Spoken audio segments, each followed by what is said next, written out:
여러분도 큐티하세요. 나를 하나님의 대언자로 삼으신 하나님의 열심이라는 제목으로 오늘 묵상하겠습니다.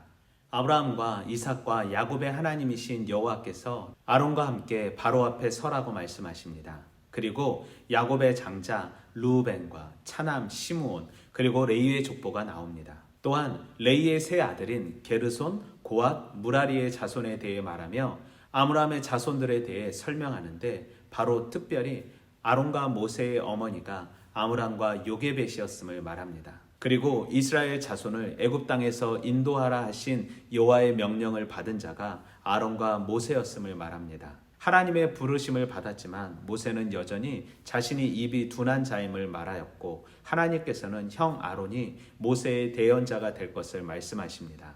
그리고 바로의 마음을 완악하게 하고 표징과 이적을 애굽에서 많이 행할 것이나 너희의 말을 듣지 아니할 것을 말씀하십니다.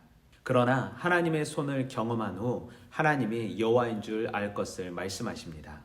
본문에 나와 있는 족보를 보면 야곱의 12아들 중 단 3명의 아들인 르우벤, 시므온, 레위 단 3명만 언급되어 있음을 볼 수 있습니다. 그리고 이들은 모두 야곱의 저주를 받은 사람들이었습니다. 르우벤은 라헬의 몸종인 비라와 잠자리를 하였고 시므온과 레위는 과도한 복수자로 흩어질 것이라는 저주를 받았습니다. 하지만 여기서는 세 아들에 대한 어떠한 부정적인 암시도 없이 민족의 조상들이었음을 말하고 있습니다. 특별히 모세와 아론이 레위의 아들이었음을 말합니다. 즉 그들이 아브라함의 혈통으로 하나님께서 아브라함에게 약속하신 400년 만에 돌아오리라는 약속을 성취할 리더들이었음을 말하는 것입니다. 또한 아론의 족보는 자세히 설명한 반면 모세의 후손은 소개되지 않고 있는데 그 이유는 레위 지파는 성직으로 구별될 예정이며 모세의 정치적 지도자로서 역할은 향후 유다 지파로 이양되기 때문이었습니다. 그리하여 모세의 후손은 나오지 않는 것입니다. 그리고 이스라엘을 애굽에서 탈출시켜야 하는 중대한 사명에서는 족보의 순서인 아론과 모세로 그리고 바로 앞에 설 때 협상을 벌여야 하는 역할과 임무에서는 모세와 아론으로 기록하고 있습니다. 우리는 본문 속에서 수많은 사람들 가운데 모세와 아론을 택하신 하나님, 이스라엘의 해방의 때를 결정하신 하나님, 바로가 모세를 통해 하나님을 경험케 하실 것을 말씀하신 하나님, 젖과 꿀이 흐르는 땅으로 인도하실 하나님을 발견할 수 있습니다. 모세는 한결같이 자신이 입이 둔한 자이며 자신에게 주어진 사명을 포기하려고 애쓰지만 하나님께서는 끊임없이 사명을 허락하십니다. 그리고 족보를 통해 모세가 아브라함의 자손으로 하나님과 맺은 언약을 성취할 수 있는 지도자임을 알게 하십니다.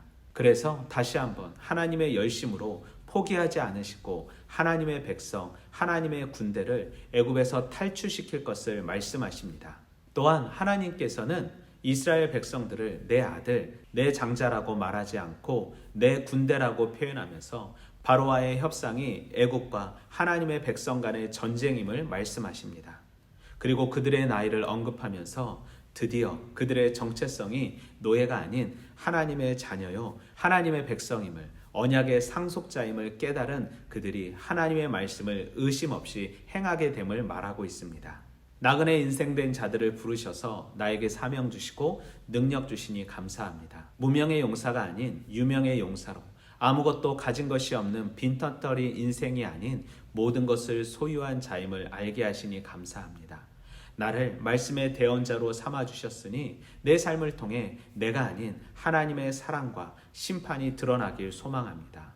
오늘도 명령하신 대로 사랑하고 섬기고 봉사하며 가정과 직장, 삶에서 하나님의 대언자로 의심 없이 살아가길 다짐합니다. 오늘도 말씀으로 화이팅!